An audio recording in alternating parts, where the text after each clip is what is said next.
Yan. Pagpalagay natin, makinig ka, dumikit na yung contact tape. Dito yan, di ba? Kasi may magnet. Dumikit na yung aming contact tape dito sa terminal, sa KM terminal, yan na. Okay? Ito yung ating. So, kapag dumikit na yan, dadaloy na yung malakas na kuryente sa kable. Di ba may kable yan? Ito yung positive cable, kaya malaki na ito ang dawan. So, big current na ito. Big current. Okay? So, from the positive, it will go to your B terminal, then contact tape. Yan. Then to your M terminal. From M terminal, saan pupunta ngayon? Sa M terminal? Field winding. Okay. Doon sa field winding. So, iikot dito yan. Tapos, dito naman, iikot dito. Then, it will go to your positive. Positive carbon brush. Yan. Nakita nyo? So, iikot yan. Para sa ganon, anong purpose? Bakit umiikot dito sa ating field winding? Anong purpose yan? Para sa pagkaroon ng magnetic field. Okay, good.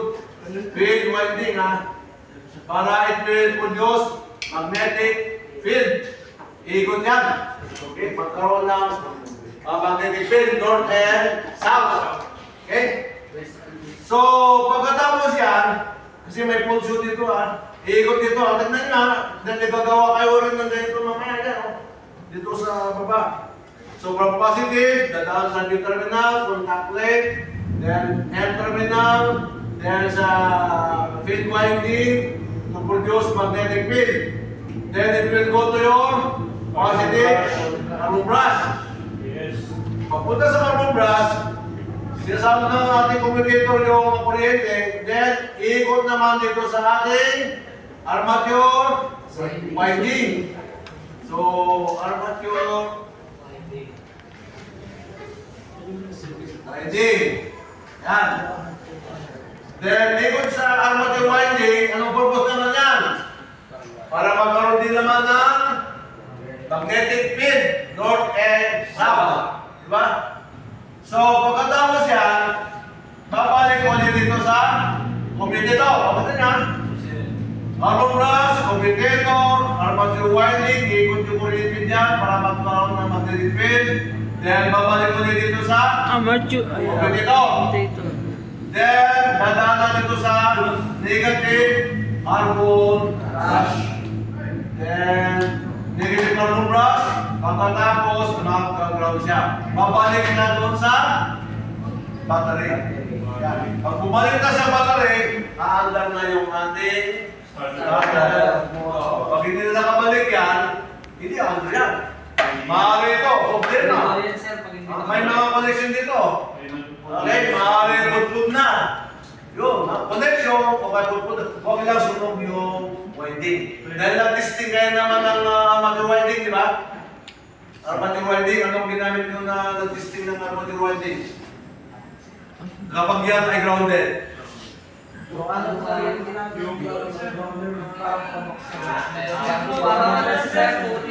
Grounded? Pag grounding, hindi grounded testing, tester. Ginamit yung nag-testing kayo dito, yung grounded, BOM. Di ba body? Di ba yung mga ito?